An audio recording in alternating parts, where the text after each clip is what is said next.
आइए हम लोग पढ़ते हैं एक बिल्कुल ही नया टॉपिक जिसको बोलते हैं पूर्ण आंतरिक परावर्तन, इंग्लिश में टोटल इंटरनल रिफ्लेक्शन बोलते हैं। इसमें क्या क्या पढ़ेंगे उसका आउटलाइन मैंने बनाया है।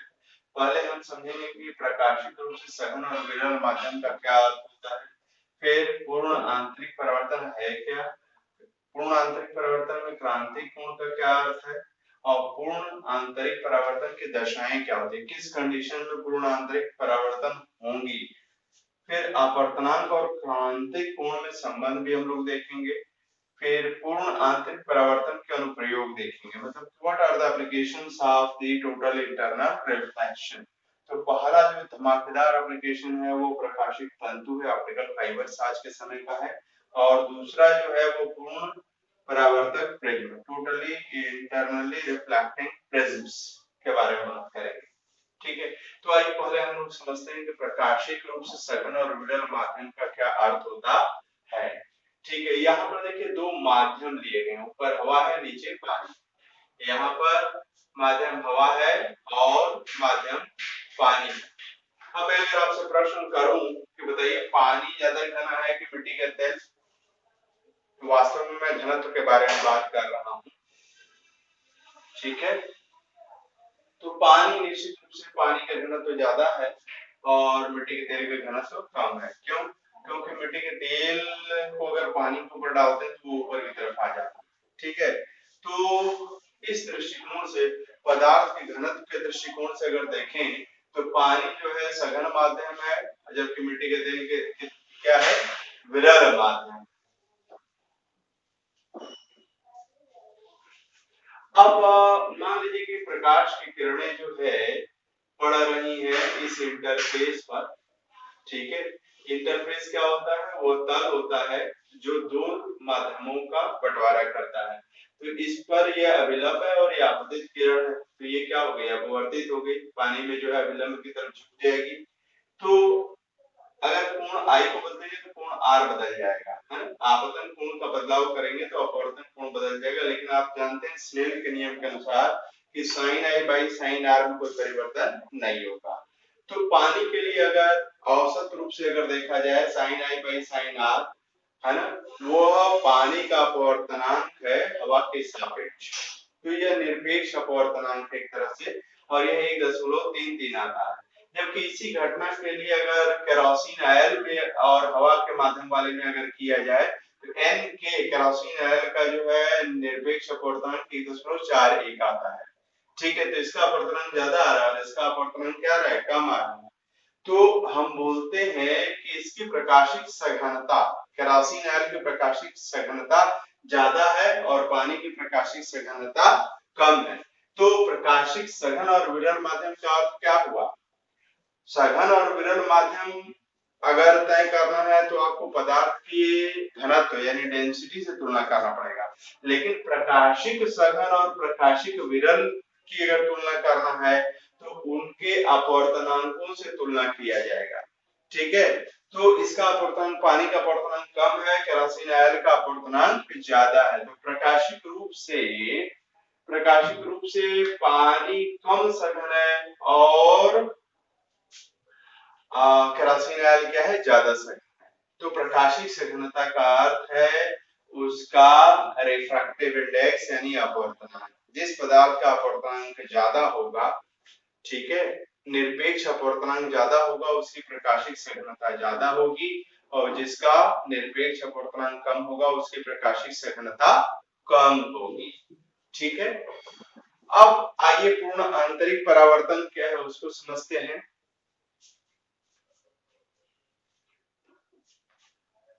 यहाँ पर यह एक तल है जिसको हम इंटरफेस बोलते हैं, जो दो पारदर्शी माध्यमों को बंटवारा कर रहा है। नीचे क्या है, पानी, और ऊपर क्या है, हवा।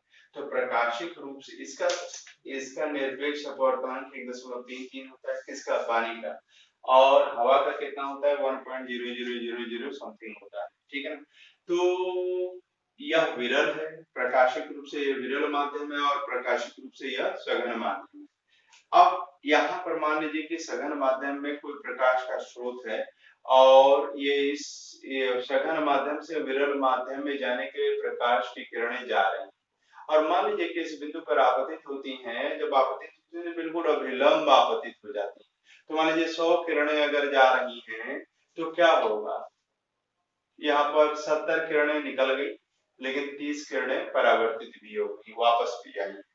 तो यहाँ अपवर्तन की घटना हुई है, एक माध्यम से दूसरे माध्यम में गया है तो अपवर्तन की घटना हुई है, परंतु परावर्तन की भी घटना हुई है। यहाँ पर अगर किसी कोण पर अगर डाला जाए, ऐसे डाला जाए, कोण आई पर अगर डाला जाए तो 100 किरणें अगर गई हैं तो 80 किरणें जो है इधर सॉरी इधर 60 किरणें इधर मुड़ गई और 40 किरणें क्या हो गई, इधर की तरफ चली गई। ठीक है, यहाँ पर आवर्तित होकर 30 आ रही थी, यहाँ पर क्या हो गई, 40 हो गई।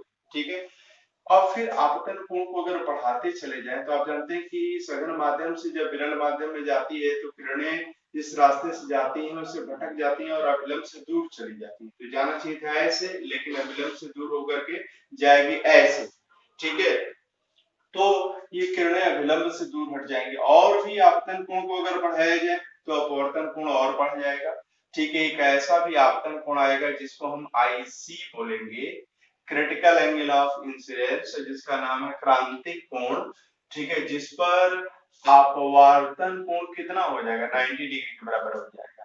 अब अगर इससे अगर ज्यादा कोण अगर बनाएंगे तो कोई किरण उस पार नहीं जाएगी, सब जाएंगे और वापस आ जाएंगे इसी माध्यम से, सघन माध्यम से जाएंगे और यहाँ से परावर्तित होकर के सघन माध्यम में ही वापस आ जाएंगे।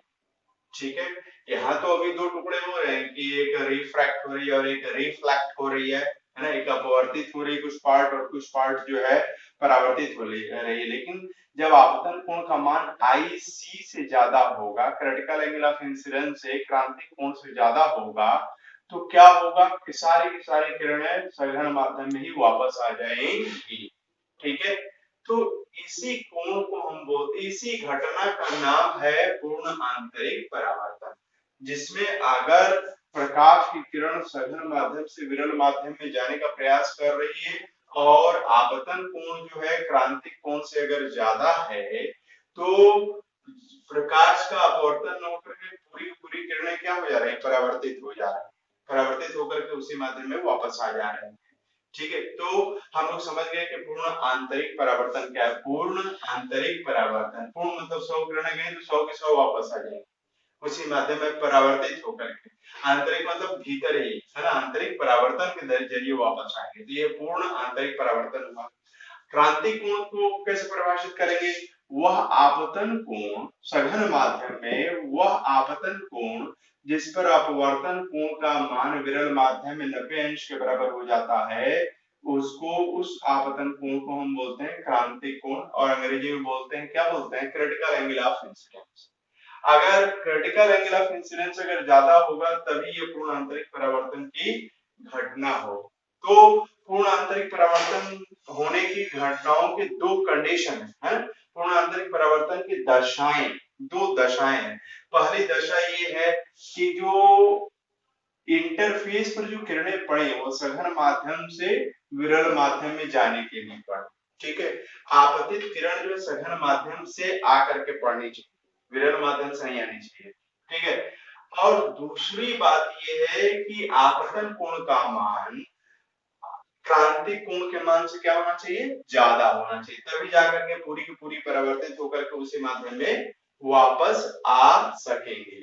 ठीक है, मान लीजिए कि आपतन कोण जो है, आपतन कोण क्रिटिकल एंगल ऑफ इंसिडेंस है, I is equal to IC है, तो R इज इक्वल टू अपवर्तन कोण कितना होगा, 90 डिग्री होगा। तो इस बिंदु पर अगर स्नेल का नियम लगाया जाए, sine of IC by sine of R is equal to क्या होगा, रिफ्रैक्टिव इंडेक्स, अपवर्तनांक किसका, पानी का, किसके सापेक्ष, सॉरी अपवर्तनांक हवा का किसके सापेक्ष, पानी के सापेक्ष, वाटर, क्योंकि पानी से हवा में जा रहा है तो साइन आई बाई साइन क्या दे देगा, हवा का अपवर्तनांक तो पानी के सापेक्ष आएगा। और आप जानते हैं अच्छी तरह से कि इसको आप क्या लिख सकते हैं, 1 बाई एन डब्ल्यू ए लिख सकते हैं, पानी का अपवर्तनांक हवा के सापेक्ष। अब जब साइन यहाँ पर जो है साइन आईसी है तो साइन आर की वैल्यू कितनी है, 90 डिग्री है। अब साइन 90 कितना होता है, 1 के बराबर होता है, यानी sine of IC is equal to 1 by N W, है। वायु के सापेक्ष जो होता है लिखा नहीं जाता है, तो पानी का अपवर्तनांक हवा के सापेक्ष, और अगर इसको गुणा कर दिया जाए तो क्या हो जाएगा, N W into sine of I C is equal to 1 हो जाएगा। ठीक है, ओके। तो ये देखिए यह संबंध है किसमें, सघन माध्यम के वायु के सापेक्ष अपवर्तनांक और क्रिटिकल एंगल ऑफ इंसिडेंस, ठीक है, का साइन का गुणनफल कितना होता है, 1 के बराबर होता है। ये बहुत ही महत्वपूर्ण संबंध है, ये हर साल बोर्ड में लगभग पूछा जाता है या इस पर न्यूमेरिकल पूछा जाता है। तो इसका डेरिवेशन बहुत ही सरल है, बहुत ही सरल है, और इससे कैलकुलेशन भी बहुत ही सरल है, लेकिन अगर अभ्यास करेंगे तभी कर पाएंगे। ठीक है, तो अपवर्तनांक और क्रांतिकों में क्या सीख लिया। फिर अब आइए पूर्ण आंतरिक परावर्तन के अनुप्रयोग। ठीक है, इसको कुछ वीडियोस के माध्यम से मैं एक्सप्लेन करता हूं कि कैसे ऑप्टिकल फाइबर कार्य करता है, कैसे पूर्ण परावर्तक प्रिज्म कैसे कार्य करता है। ठीक है, तो आगे के वीडियोस को देखिए, इसी में लिंक में आगे बढ़ेगा।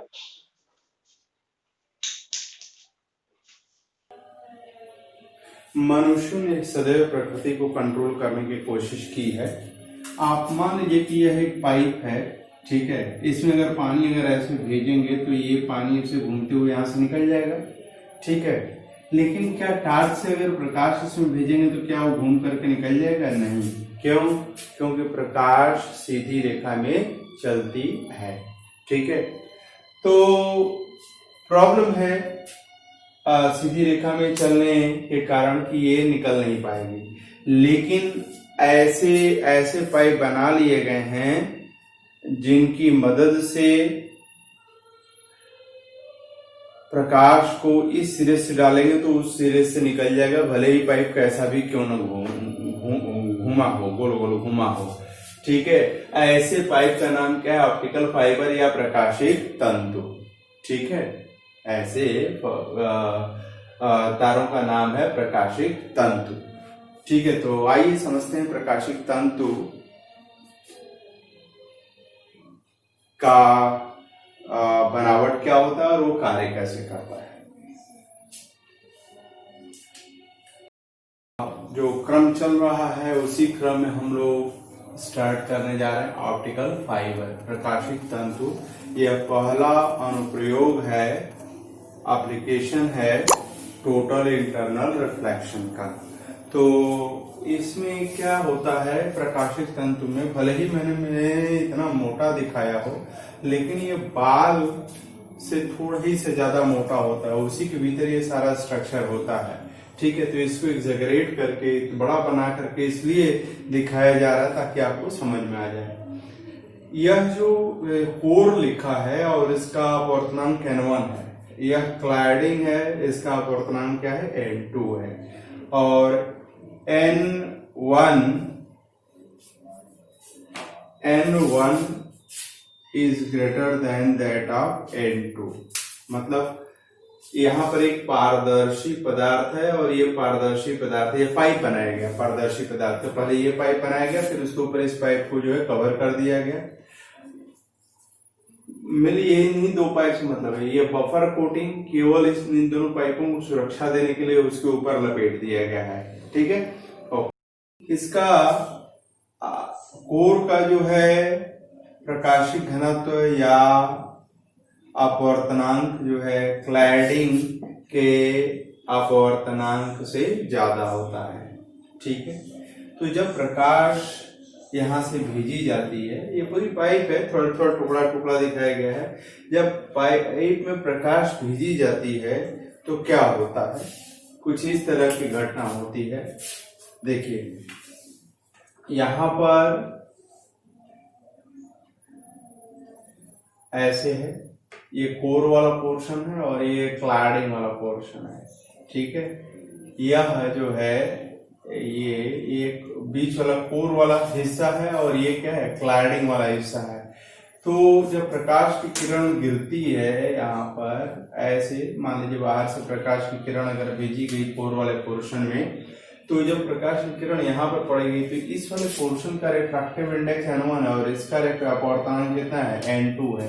तो और N1 बड़ा है किससे, N2 से। तो यहाँ पर क्या है, ज्यादा प्रकाशीय घनत्व से कम प्रकाशीय घनत्व में जाने की कोशिश कर रहा है, तो पूर्ण आंतरिक परावर्तन की पहली दशा पूरी हो रही है, ठीक है ना। और अगर यहाँ विलंब खींच दिया जाए तो सारी व्यवस्था ऐसे रहती है कि यह कोण जो I है वह इन दोनों माध्यमों के लिए जो IC है, क्रांति कोण, उससे ज्यादा हो जाए तो क्या होगा, पूरा का पूरा प्रकाश क्या हो जाएगा, यह परावर्तित हो जाएगा, फिर यहाँ परावर्तित हो जाएगा, फिर ऐसे ऐसे परावर्तित होते हुए उस पार से निकल जाएगा, ठीक है। तो इस पाइप के भीतर कौन सी घटना हो रही है, पूर्ण आंतरिक परावर्तन। तो आप इस पार से भेजेंगे और उस पार से प्रकाश निकल जाएगा, भले ही पाइप गोल गोल गोल गोल क्यों ना हो, है ना। तो प्रकाश की किरण गोल गोल घूमते हुए निकल जाएगी, लेकिन वास्तव में जो है अंदर क्या हो रहा है, एक यहाँ परावर्तन हो रहा है, यहाँ परावर्तन हो रहा है, फिर यहाँ परावर्तन हो रहा है, ऐसे ऐसे कई बार परावर्तित होकर के निकल जाएगी।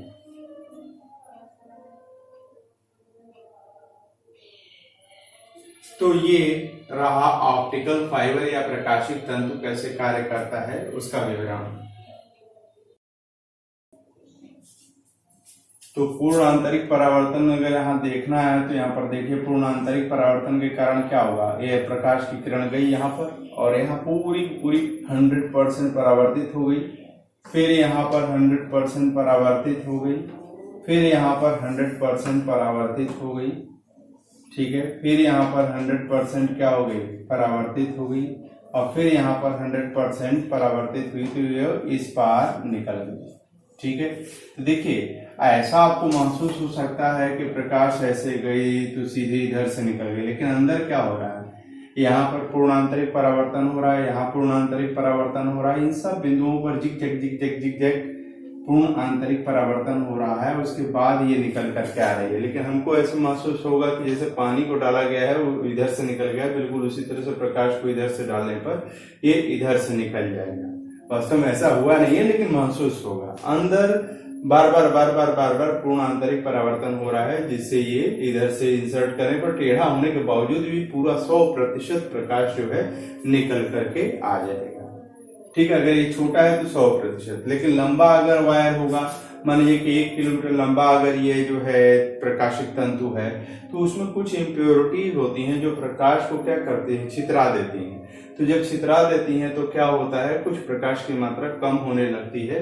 तो यहाँ 100 यूनिट देंगे तो हो सकता है यहाँ 80 यूनिट के बराबर प्रकाश निकले, तो वो लॉस होता है। तो यहाँ पर क्या करेंगे, इस प्रकाश की मात्रा फिर यहाँ पर कुछ ऐसा सिस्टम जनरेट करेंगे कि जो नुकसान हुआ उसकी भरपाई किया जा सके, ठीक है। आजकल ऑप्टिकल फाइबर्स का बहुत जमाना, आप लोगों ने सुना होगा, रिलायंस जियो ने जो है, रिलायंस वालों ने जो ऑप्टिकल फाइबर केबल बिछा करके कम्युनिकेशन पूरे इंडिया में देने की कोशिश की है। तो ये क्या है, यही फाइबर है। इसके जरिए जो है आप समझिए लाइट की रफ्तार कितनी होती है, 3 लाख किलोमीटर पर सेकेंड होती है। यानी अगर 1 सेकंड अगर इजाजत दे दिया जाए प्रकाश को धरती के गोल गोल घूमने का, तो 1 सेकंड में 16 चक्कर लगा लेंगे। तो ऑप्टिकल फाइबर के जरिए स्पीड, डेटा स्पीड भी ज्यादा मिलेगी और साथ ही साथ उस पर बहुत से लोग एट ए टाइम काम भी कर सकते हैं। तो इन फायदों को देखते हुए ऑप्टिकल फाइबर का आज के समय में महत्व बहुत बढ़ गया है, और ऑप्टिकल फाइबर एक बहुत ही सरल सिद्धांत पर कार्य करता है, और वो सरल सिद्धांत है क्या, पूर्ण आंतरिक परावर्तन। दूसरा उदाहरण पूर्ण आंतरिक परावर्तन का ये है, पूर्ण परावर्तक प्रिज्म है, ठीक है। पूर्ण परावर्तक प्रिज्म क्या होता है, प्रिज्म ऐसे बनाए जाते हैं जिसके एंगल 45 डिग्री, 45 डिग्री और 90 डिग्री के हों, ठीक है ना। अब मान लीजिए कि प्रिज्म को आपने ऐसे रख दिया है, तो यहाँ पर अगर कोई वस्तु ये भी रखी गई, तो इससे प्रकाश की किरण चली, इससे प्रकाश की किरण चली, तो यह अभिलंबवत नॉर्मल इंसिडेंस होने के कारण क्या होगा, सीधे निकल जाएगी। यहाँ पर भी नॉर्मल इंसिडेंस होने के कारण सीधे निकल जाएगी। अब इस बिंदु पर देखिए क्या हो रहा है, इस बिंदु पर ये एंगल ऑफ इंसिडेंस 45 डिग्री का है, पहली बात। दूसरी बात, यह जो कांच है और इधर हवा है, तो यह प्रकाश की किरण इस बिंदु पर प्रकाशिक रूप से सघन माध्यम से विरल माध्यम में जाने की कोशिश कर रही है। अगर इस कांच और हवा के लिए क्रांतिक कोण कितना है निकाला जाए तो लगभग 42 डिग्री के आसपास आता है, जबकि आपतन कोण कितना हो गया, 45 डिग्री के बराबर हो गया है। तो क्या आपतन कोण क्रांतिक कोण से ज्यादा है क्या? बिल्कुल ज्यादा है। ठीक है, तो अगर बिल्कुल ज्यादा है तो ये क्या हो जाएगा, उधर न जाकर के क्या हो जाएगा, इधर ये परावर्तित हो जाएगा और यहाँ विलंबवत पड़ने के कारण ऐसे आ जाएगा। उसी तरह ये यहाँ पर भी वही घटना होगी और यहाँ पूर्ण परावर्तन से ऐसे आ जाएगा। तो अगर आप अपनी आंख यहाँ रखिए तो यह ए की सूचना लेकर के आ रहा है तो यह ए डैश बन गया, और ये बी की सूचना लेकर के आ रहा है तो बी डैश बन जाएगा। ठीक है, तो वस्तु आपको जो है क्या दिखेगी, 90 डिग्री ऐसे मुड़ करके दिखाई देगी यहाँ से अगर देखेंगे तो। ठीक है, अब मान लीजिए कि आपने इसके डायगोनल को, इसके विकर्ण को, प्रिज्म के विकर्ण को आपने ऐसे रखा और वस्तु ए बी उसके सामने रखा, तो ये देखिए प्रकाश ऐसे जा रही है, यहाँ पर क्या होगा, सारी वो दशाएं जो पूर्ण आंतरिक परावर्तन को होने देती हैं वो पूरी हो रही हैं।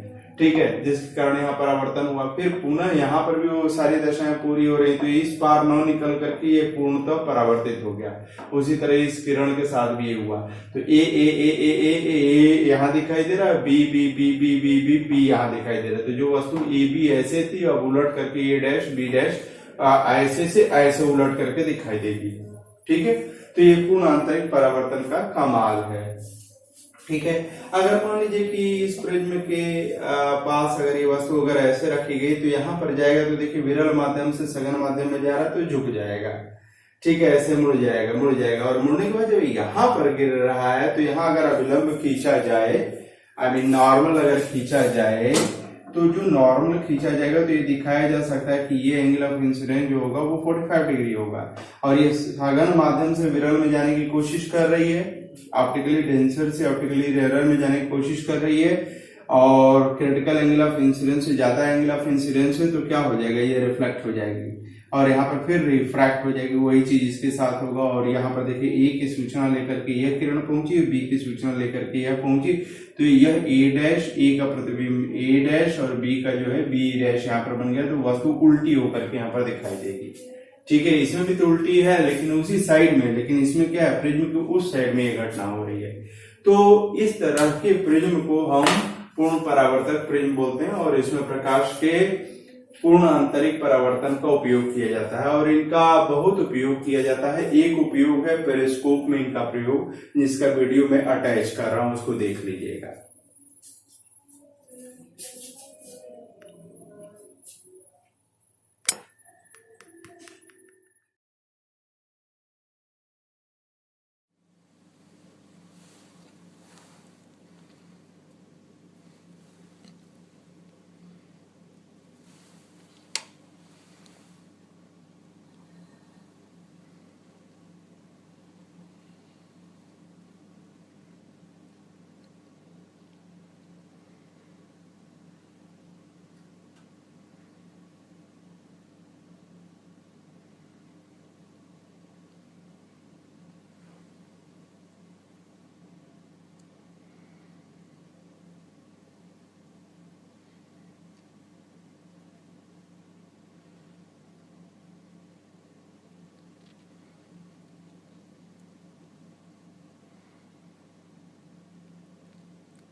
Total internal reflection is important in technology.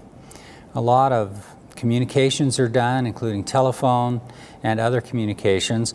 You may have an optical cable in your home stereo or home theater system that communicates audio information through an optical cable.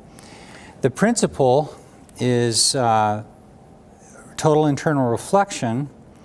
If we come in at a glancing angle, then all of the light that's incident on this surface and on this surface will be reflected back internally into the material. So it works for glancing angles, and the beam needs to be confined within a material that is more optically dense, has a higher index of refraction than the surrounding material. But any shape will do. You can use a rectangular shape here, you can use a circular shape, confining all that light inside of that fiber. This is a more typical light optical cable or light fiber. I'm just going to introduce the beam here. You'll see it come out on the far end.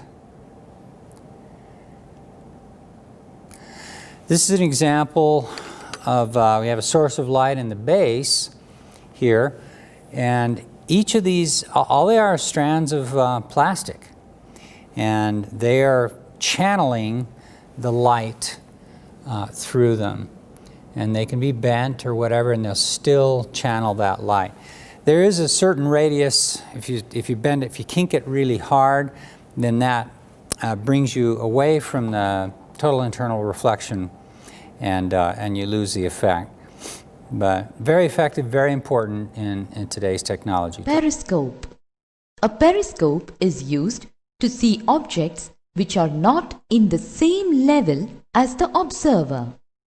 The construction and working of a periscope is as follows. The periscope is based on the reflection of light by a plane mirror. A periscope consists of two plane mirror strips fixed at 45 degrees to the ends of a long narrow tube. They are parallel to each other. Here you can see that each mirror turns the light rays by 90 degrees. The observer looking from below can see the image of the object in the lower mirror. Reflection.